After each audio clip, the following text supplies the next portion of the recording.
Zoj Peleshi, dashur bashkëtar, siç e dëgjuat edhe kryetarin e Kuvendit, Edi Rama sot ka vendosur përsëri t'i fshihet Kuvendit Shqipërisë.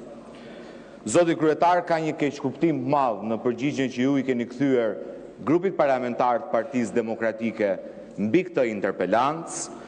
Në asnjë rast dhe për asnjë rrethan nuk është detyra jonë dhe s'kemi kërkuar që ne të shqyrtojmë kërkesën që kryeministri ka dërguar në gjykatën kushtetuese.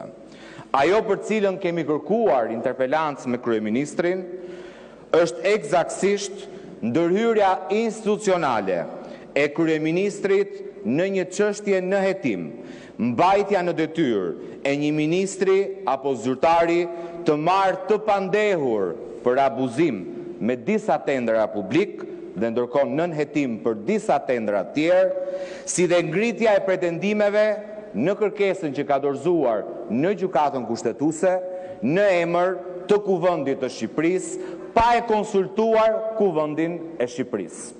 Ju folët që duhet presim vendimin e gjykatës kushtetuese, por çdo shqiptar e ka parë që Edi Rama del dhe flet me vete të paktën 3 herë në ditë për këtë çështje.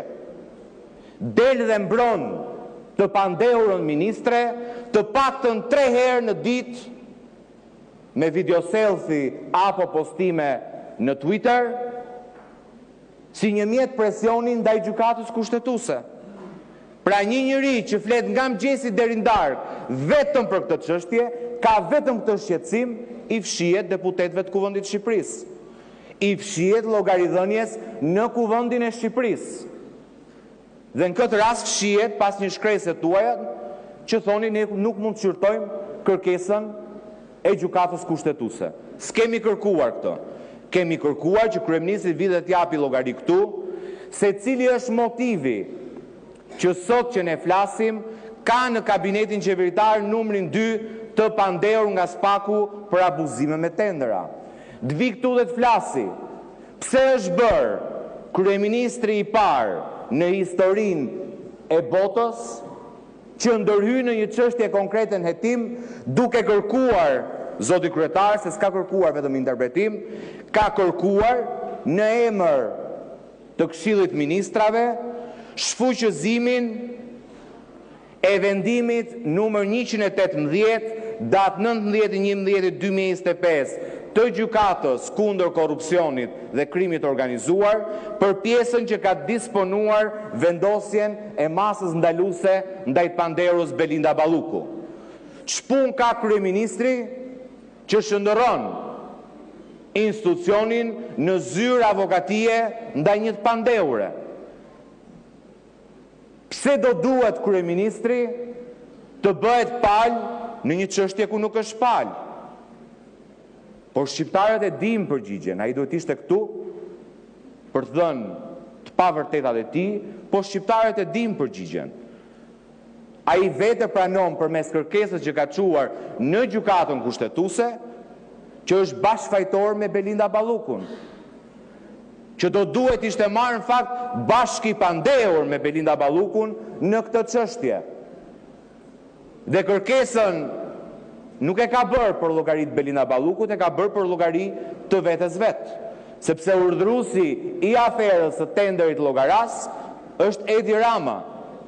Lidhjen me kompaninë turke mes ministres Belinda Balluku dhe zyrtarëve apo CEO-s kompanisë që ishte paracaktuar për të vjedhur 50 milionë euro të qytetarëve shqiptar e ka bërë Edi Rama dhe pranon vetë me kërkesën që ka bërë në gjykatën kushtetuese.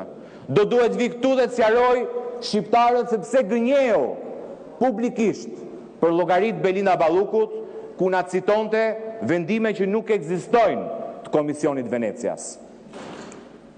Shqiptarët e mbajnë mend, doli dhe mbajti gjysmëore fjalim dhe na sqaroi një opinion që nuk ekziston të Komisionit Venecias. E kishte sajuar. Thoshte Komisioni Venecias ka thënë 2 pika dhe fliste gjëra që nuk ekzistojnë në asnjë opinion të Komisionit të Venecias. Përkundrazi, Komisioni Venecias ka thënë krejt të kundërtën e asaj që pretendon me gënjeshtër kryeministri i vendit për të mashtruar qytetarët, për të manipuluar opinionin publik, ndërkohë që i bën presion gjykatës kushtetuese për të marrë një vendim kundër drejtësisë. Në fakt, Komisioni i Venecias në 2 opinione, të vitit 2013 dhe të vitit 2020, ky i fundit për kodin e procedurës penale të Kosovës, ka thënë eksaktësisht që masa e pezullimit për të ushtruar një funksion publik është legjitime për të mbrojtur hetimet. Sugjeron në rastin e Kosovës që të shtrihet masa e pezullimit jo vetëm te ministrat apo qeveria, por edhe të zgjedhurit. I thot Komisioni i Venecias Republikës Kosovës, jo më larg se viti 2020. Shtriheni pezullimin ndaj çdo zyrtari, sepse mbrojtja e hetimeve ka shumë herë më shumë vlerë se sa çdo rregull tjetër. Ndërkohë që në vitin 2013 ka thënë eksaktësisht se vini këtu dhe gënjeni. Thoni ministri ka imunitetin e deputetit. Po e ka imunitetin e deputetit, për aq sa parashikon si garanci të këtij imuniteti Kushtetuta e Republikës Shqipërisë. Dhe 3 janë garancitë që Kushtetuta i ka njohur deputetit e përrjelloi ja një antarit Këshillit Ministrave. Deputeti dhe antari i Këshillit Ministrave nuk mund të arrestohet. Prandaj ti nuk mund të merret masa e arrestit me burg pa autorizim të kuvendit. Nuk mund të merret masa e arrestit shtëpiak pa autorizim të kuvendit dhe nuk mund të ushtrohet kontroll personal apo i banesës pa autorizim të kuvendit. Sikurse për fjalën e shprehur dhe për votën e dhënë në Kuvendin e Shqipërisë, as ministri, as deputeti nuk mbajnë përgjegjësi. Kaq është imuniteti i deputetit sipas Kushtetutës Republikës Shqipërisë. Kaq garanci ka edhe e pandehura Belinda Balluku dhe asnjë vendim gjyqësor apo i prokurisë posaçme nuk ja ka cënuar këto garanci që ja njeh imuniteti sipas Kushtetutës. Asnjë garanci tjetër që deputeti i ka në ligjet posaçme nuk janë pjesë e imunitetit e përpasoj ministri nuk përfiton prej tyre.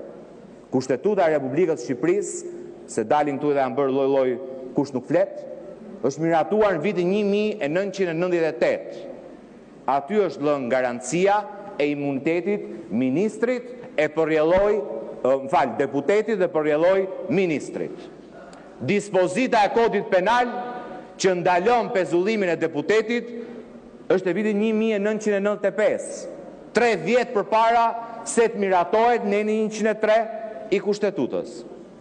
Dhe i referohet vetëm deputetit, sepse nuk ka lidhje me imunitetin, ka lidhje me garantimin e drejtës për të zgjedhur të deputetit, që ka qenë garanci për deputetin edhe në dispozitat kryesore kushtetuese.